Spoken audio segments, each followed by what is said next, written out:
जीवन में विश्वास का मालिक, हमारी रक्षक संग, तेरा नाम जग में विराजे, तेरा नाम जग में विराजे, तेरा नाम जग में विराजे। ये संत जोसेफ यीशु के पिता, ईश्वर के सच्चा सेवा, ये संत जोसेफ यीशु के पिता, ईश्वर के सच्चा सेवा।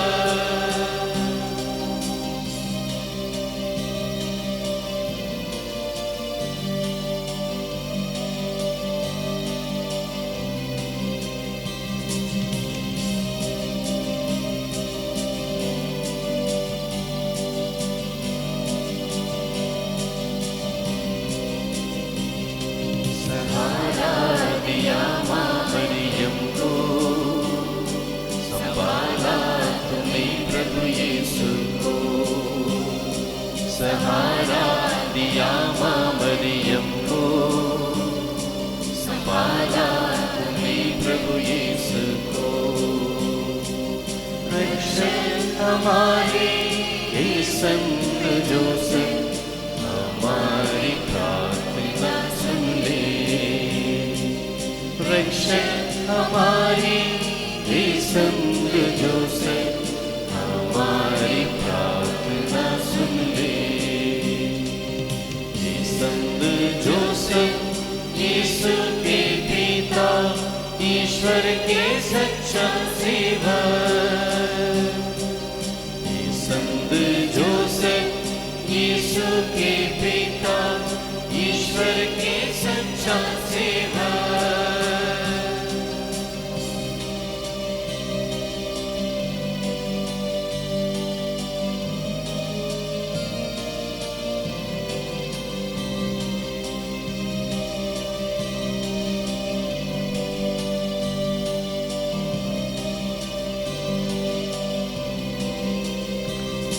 गरीबों में जीवन बिताया, दुखों को साधन बनाया। गरीबी में जीवन बिताया, दुखों को साधन बनाया।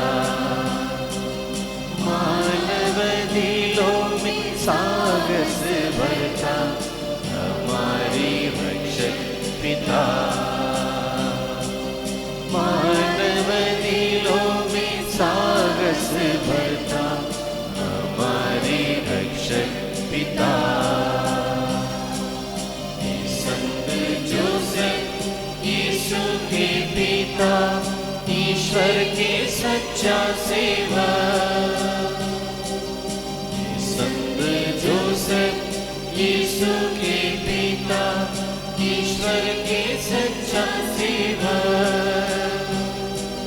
हर मानव के जीवन में विश्वास का मालिक, हमारी रक्षक संग,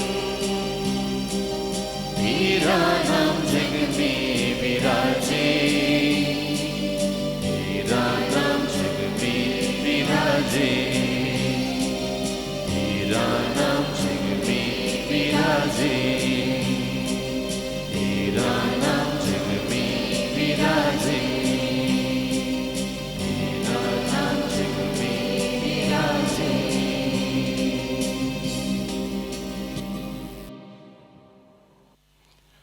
पिता और पुत्र और पवित्र आत्मा के नाम पर आमीन। ख्रीस्त पे प्यारे भाई और बहनों, हम आज हमारे इस आध्यात्मिक यात्रा में, मारानाथा में, हम आज 8वें दिन में प्रवेश कर रहे हैं। और आज के दिन हम एक प्रमुख व्यक्ति के ऊपर मनन चिंतन करेंगे कि उन्होंने किस प्रकार से मसीहा को अपने जीवन में स्वागत किया, किस प्रकार से मसीहा के साथ उनका संबंध, उनका रिश्ता था, किस प्रकार से उन्होंने मसीहा की देख रेख की। और इन्हीं बातों पर मनन चिंतन करते हुए हम जो अभी कुछ दिन ही ख्रिस्त जयंती के लिए बचा हुआ है, हम अपनी आध्यात्मिक तैयारी में और अधिक गहराई में जाएंगे, अपने आप को हम तैयार करेंगे ताकि यह ख्रिस्त जयंती हमारे लिए अर्थपूर्ण और ईश्वर की आशीषों से भरा हुआ हो। तो आज के दिन हम इस 8वें दिन में हम संत जोसेफ पर हम मनन चिंतन करेंगे और उनके द्वारा हम, उनकी मध्यस्थता के द्वारा हम प्रभु की आशीष के लिए भी प्रार्थना करेंगे। तो आइए सबसे पहले हम पवित्र बाइबल से उन वचनों को पढ़ें जहाँ पर संत जोसेफ को स्वर्गदूत जो है स्वप्न में दिखाई देता है और उन्हें यह कहता है कि आप अपनी पत्नी मरियम को अपने यहाँ लाने से नहीं डरे, क्योंकि उनके जो गर्भ में है वह पवित्र आत्मा से है। तो आइए हम पवित्र बाइबल के उस अंश को, उस भाग को पढ़ते हुए हम उस पर मनन चिंतन करेंगे। संत मत्ती के अनुसार पवित्र सुसमाचार। ईसा मसीह का जन्म इस प्रकार हुआ। उनकी माता मरियम की मंगनी यूसुफ से हुई थी, परंतु ऐसा हुआ कि उनके एक साथ रहने से पहले ही मरियम पवित्र आत्मा से गर्भवती हो गई। उसका पति यूसुफ चुपके से उसका परित्याग करने की सोच रहा था, क्योंकि वह धर्मी था और मरियम को बदनाम नहीं करना चाहता था। वह इस पर विचार कर ही रहा था कि उसे स्वप्न में प्रभु का दूत यह कहते दिखाई दिया, यूसुफ, दाऊद की संतान, अपनी पत्नी मरियम को अपने यहाँ लाने में नहीं डरें, क्योंकि उनके जो गर्भ है वह पवित्र आत्मा से है। वे पुत्र प्रसव करेंगी और उसका नाम ईसा रखेंगे, क्योंकि वे अपने लोगों को उनके पापों से मुक्त करेगा। यूसुफ नींद से उठकर प्रभु के दूत की आज्ञा अनुसार अपनी पत्नी को अपने यहाँ ले आया। यूसुफ का उससे तब तक संसर्ग नहीं हुआ जब तक उसने पुत्र प्रसव नहीं किया, और यूसुफ ने उसका नाम ईसा रखा।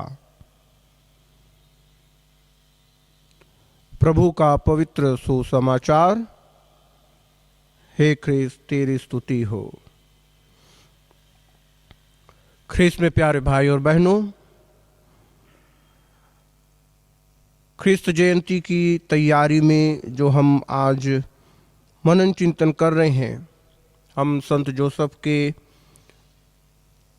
जीवन में घटे इस घटना के द्वारा हम देखें कि संत जोसेफ जो है किस प्रकार से बालक यीशु को अपने जीवन में, अपने परिवार में उसका जो है स्वागत करता है, किन परिस्थितियों में, किन अवस्था में और किन जो है दुविधा में जो है मसीहा का, प्रभु यीशु का, बालक यीशु का वो जो है स्वागत करते हैं।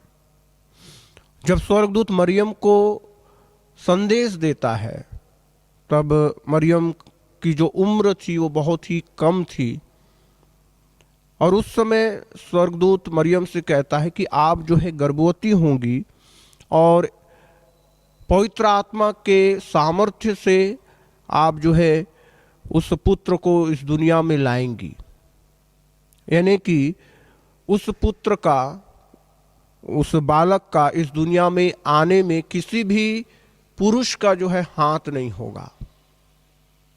वो पवित्र आत्मा के द्वारा जो है गर्भवती होंगी और जो है पुत्र को जन्मेंगी। यानी पुरुष के मध्यस्थता के बिना ही यह बालक जो है इस दुनिया में आएगा। और ये दुनिया के लिए जो है ये बात जो है उनके समझ से परे है। आज के इस वैज्ञानिक जीवन में जहाँ पे हर एक चीज़ के लिए तर्क वितर्क और सबूत मांगा जाता है, तो इस समय में इस दुनिया में ये कहना कि एक बालक का जन्म जो है बिना किसी पुरुष के सहयोग के जो है एक स्त्री जो है जन्म देगी, तो ये बड़ा ही अटपटा सा है। और उस समय में भी ये बात जो है लोगों को हजम नहीं होती। तो माँ मरियम जानती थी इन बातों को, और उसके बावजूद जो है वो इस कार्य के लिए अपनी हामी देती है अपने दिल से। तो ये सब चीज़ें जो है माँ मरियम के साथ होती हैं। और उसके बाद जब यूसुफ को पता चलता है कि माँ मरियम जो है गर्भवती हैं, तो उनको शायद ही पता रहा होगा कि पवित्र आत्मा के द्वारा वो जो है गर्भवती हुई हैं, या ईश्वर का जो है विशेष हाथ है अपने इकलौते पुत्र को इस दुनिया में भेजने का। शायद ही सन जोसेफ को जो है इसकी जानकारी थी। तो जब उन्हें पता चलता है कि माँ मरियम गर्भवती है, तो वचन कहता है चूंकि वह धर्मी व्यक्ति था और माँ मरियम को जो है बदनाम नहीं करना चाहता था, इसलिए वो जो है उसका चुपके से बिना किसी को बोले बिना किसी को बताए बिना चुपके से वो माँ मरियम का जो है परित्याग करना चाहते थे। लेकिन उस समय स्वर्गदूत जो है उनको स्वप्न में दिखाई देता है, और उसके बाद जो उनको ये बतलाता है कि तुम ये मत सोचो कि उनके गर्भ में जो बच्चा है वो कोई साधारण तरीके से जो है वो गर्भ में है, बल्कि वो जो है उसमें ईश्वर का सीधा हाथ है। वो पवित्र आत्मा से गर्भवती है, उसका जो गर्भ है वो पवित्र आत्मा से है, और इसलिए तुम्हें जो है उसको अपने यहाँ लाने में नहीं डरना चाहिए। ये ईश्वर की योजना है। ईश्वर ने उस युवती को चुना है, और अपने आत्मा के सामर्थ्य से वो बालक जो है उसके गर्भ में है। तो आप वो अपनी पत्नी को, मरियम को अपने यहाँ लाने में नहीं डरें। तो जिस प्रकार से स्वर्गदूत ने माँ मरियम के सामने आकर के ईश्वरीय योजना को बताया कि वो किस प्रकार से गर्भवती होंगी और ईश्वर के पुत्र को जन्म देंगी, वही बातें जो है यहाँ पर स्वर्गदूत जो है संत जोसेफ को भी कह रहा है कि यह बालक जो है, माँ मरियम जो है, वो पवित्र आत्मा से गर्भवती है। तो संत जोसेफ चूंकि वो एक धर्मी व्यक्ति था, एक भला व्यक्ति था, अब चूंकि वो एक परिपक्व इंसान था। एक तरफ हम माँ मरियम को देखते हैं, वो एक युवती ही थी, भले ही ईश्वर के ऊपर उनका बहुत ही श्रद्धा था, बहुत ही अटूट विश्वास था, और वह जो है धर्म ग्रंथ को अच्छी तरह से जानती थी, फिर भी वो एक युवती थी। लेकिन दूसरी तरफ हम संत जोसेफ को देखते हैं कि संत जोसेफ एक जो है परिपक्व व्यक्ति था, अनुभव से भरा हुआ व्यक्ति था। उसने जीवन के बहुत सारे पहलुओं को देखा था, समझा था। वो एक प्रकार से ज्ञानी व्यक्ति था, समझदार व्यक्ति था। वो परिपक्वता उसमें जो है कूट कूट कर भरी हुई थी। और यही बातें जो है उनको तैयार कर देती है तुरंत इस बात के लिए कि ठीक है, मैं अपनी पत्नी मरियम को जो है अपने यहाँ ले आऊंगा। वचन कहता है कि जैसे ही स्वप्न खत्म होता है, स्वर्गदूत अपना संदेश देना खत्म होता है, वचन कहता है यूसुफ नींद से उठकर प्रभु के दूत की आज्ञा अनुसार अपनी पत्नी को अपने यहां ले आया। देखिए, जीवन में कठिन समय में निर्णय लेना हमारे लिए बहुत ही कठिन होता है।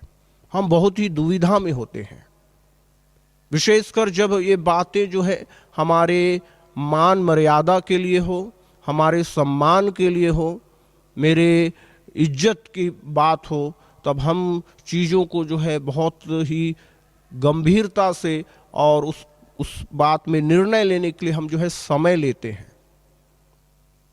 कई बार हम उन चीज़ों में जो है उन बातों को देख नहीं पाते हैं जहां पे ईश्वर ने विशेष योजना बना करके रखी होती है। लेकिन जो व्यक्ति ईश्वर से जुड़े होते हैं, जैसे संत जोसेफ थे, जो व्यक्ति अपने जीवन में धार्मिकता को जो है अपनाते हैं, धार्मिकता का जीवन जीते हैं, वो समझते हैं कि ईश्वर उनसे चाहता क्या है और ईश्वर जो है उनके लिए योजना जो है किस तरह से बना करके रखता है। और संत जोसेफ जैसे ही स्वर्गदूत का वो संदेश मिलता है, वो नींद से उठता है और अपनी पत्नी मरियम को जो है अपने पास जो है ले आता है। तो ये बातें और ये चीजें जो है संत जोसेफ के लिए भी आसान नहीं थी। उस समय जो परिस्थिति थी और उस समय जो संत जोसेफ के साथ चल रहा था, उस समय भी जो है संत जोसेफ के लिए ये बात जो है बहुत ही कठिन थी। लेकिन वो जैसे ही उसे स्वर्गदूत का संदेश मिलता है, वो आश्वस्त हो जाता है, वो पक्का हो जाता है कि इसके पीछे जो है ईश्वर की योजना है, ईश्वर ये चाहता है। और इसीलिए वो बिना समय गंवाए, बिना कुछ और सोचे, वो अपनी पत्नी मरियम को अपने पास ले आता है। तो ये एक प्रकार से यह जो है संत जोसेफ का ईश्वर के ऊपर दृढ़ आस्था को दिखलाता है। वो दिखलाता है कि जिस प्रकार मां मरियम ने कहा था कि आपका वचन मुझ में पूरा हो, इन कार्यों के द्वारा जो जो कदम संत जोसेफ ने उठाया, उनके जीवन से भी यही पता चलता है कि वो भी एक प्रकार से चुपचाप होकर के कह रहे हैं कि ईश्वर तेरी इच्छा पूरी हो, तेरी इच्छा पूरी हो। तो एक दृढ़ व्यक्ति का, दृढ़ व्यक्तित्व का जो है ये पहचान था संत जोसेफ में जो हमें दिखाई देता है। और ये इसलिए क्योंकि वो जो है प्रभु की उस योजना को, मुक्ति विधान को जो है पूरा करने में अपनी सहभागिता जो है वो दे रहे हैं, जैसे मां मरियम ने जो है दिया था।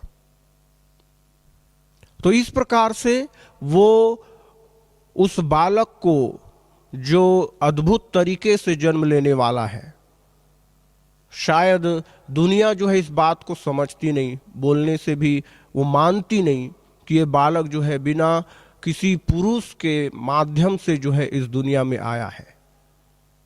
और शायद संत जोसेफ के लिए भी ये चीजें, अगर वो आम इंसान होता आध्यात्मिक दृष्टि से, तो उनके लिए भी ये विश्वास करना जो है बहुत कठिन होता।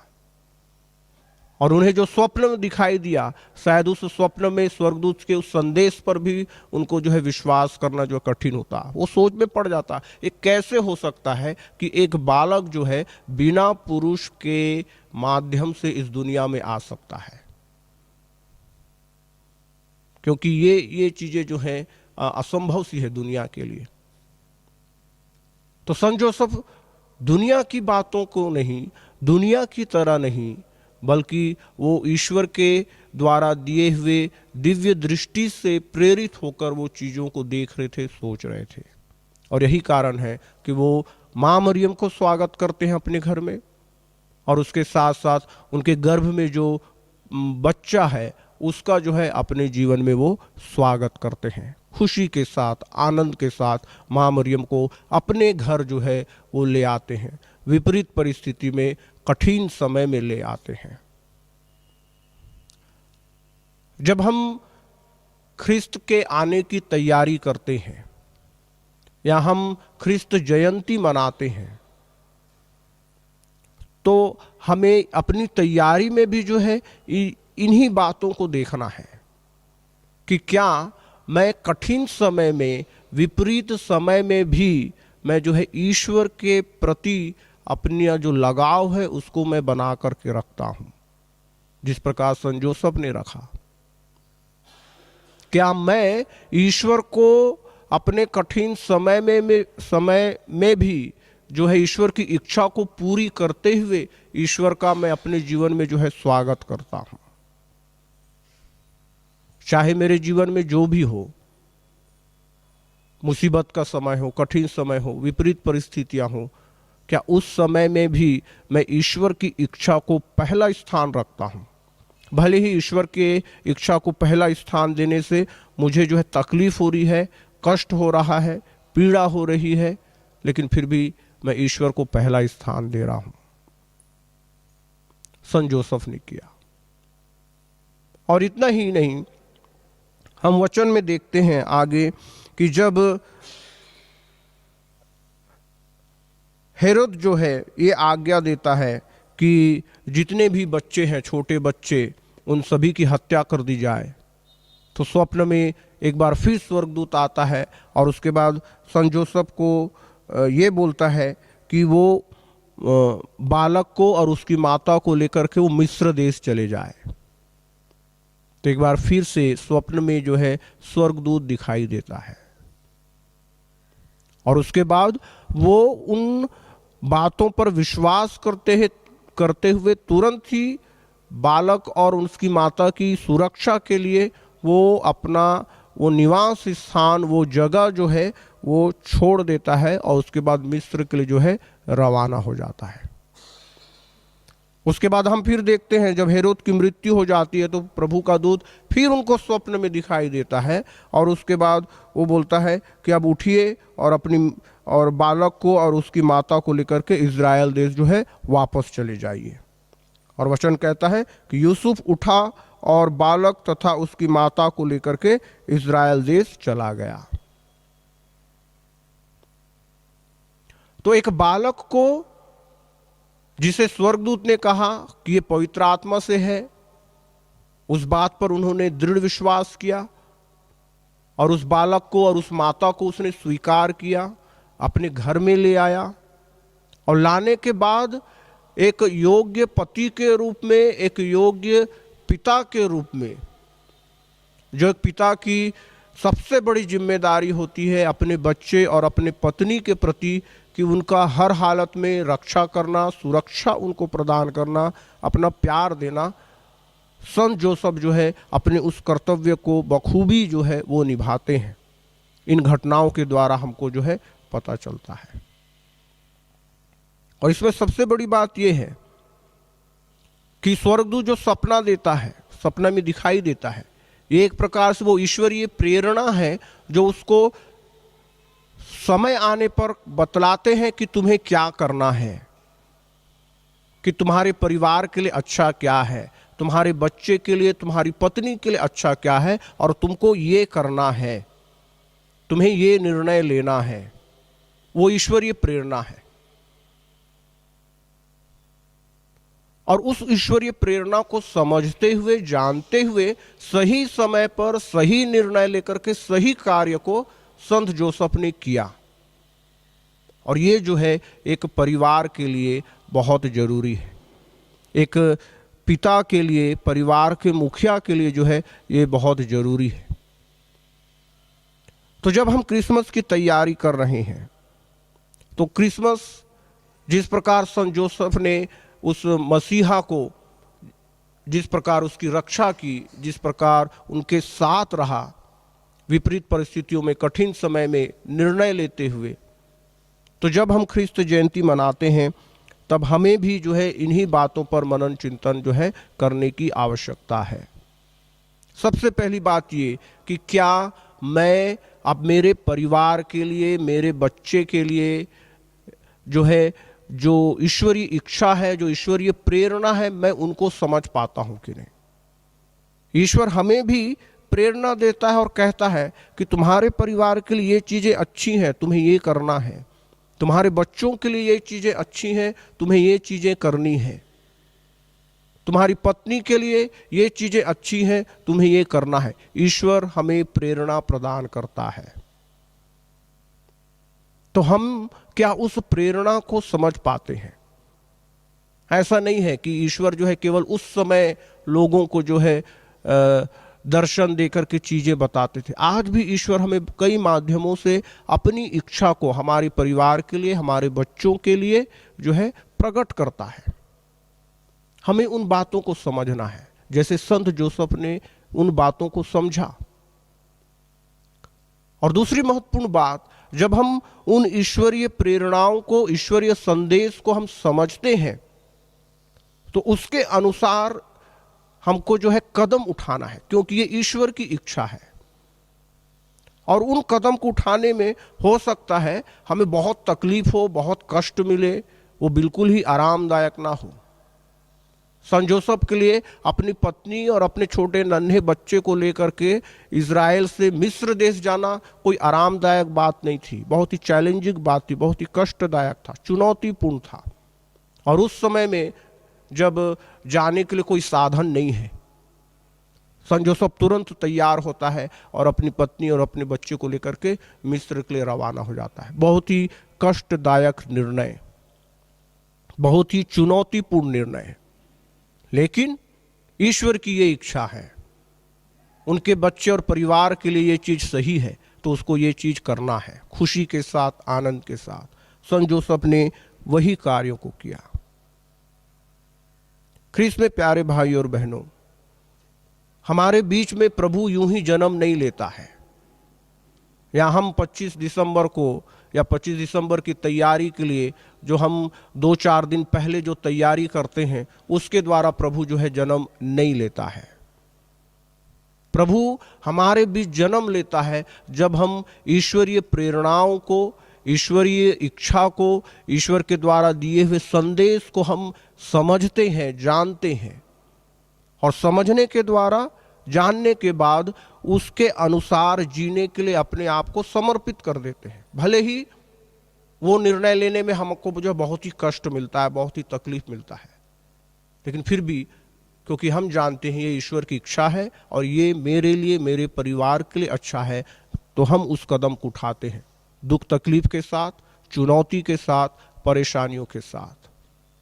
तो जो इस रास्ते पर चलता है, जो इस प्रकार का जीवन जीता है, प्रभु उसके जीवन में जो है हमेशा बना रहता है।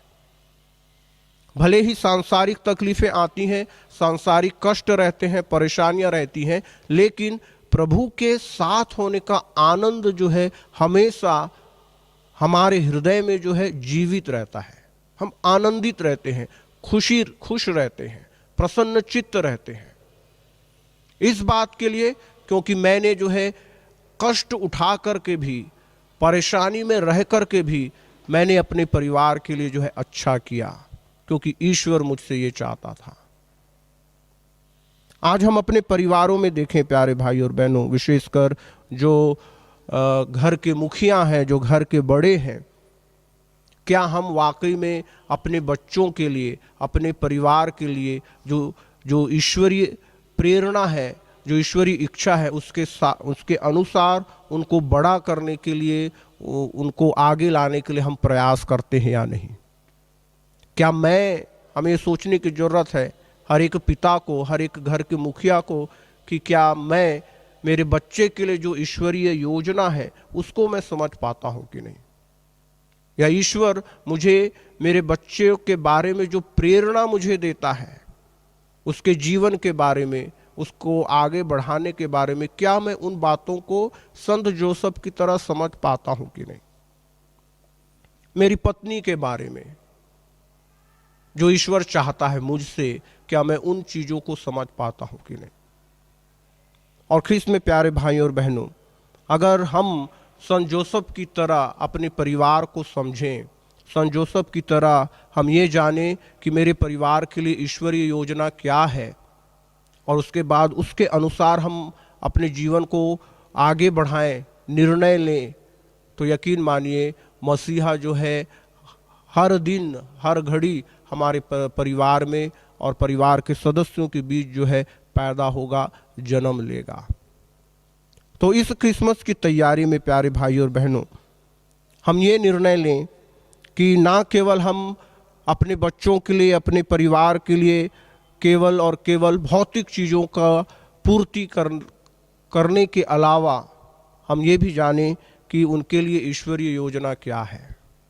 क्या मैं अपने परिवार के लिए ईश्वरीय इच्छा को पूरी करने का माध्यम बन सकता हूं कि नहीं? तो यही निर्णय लें इस त्यौहार को मनाने के पहले कि आज से मैं ये सोचूं कि मेरे द्वारा, मेरे परिवार में, मेरे पत्नी के लिए, मेरे बच्चे के लिए मैं जो है ईश्वरीय योजना को पूरी करने में मदद करूं।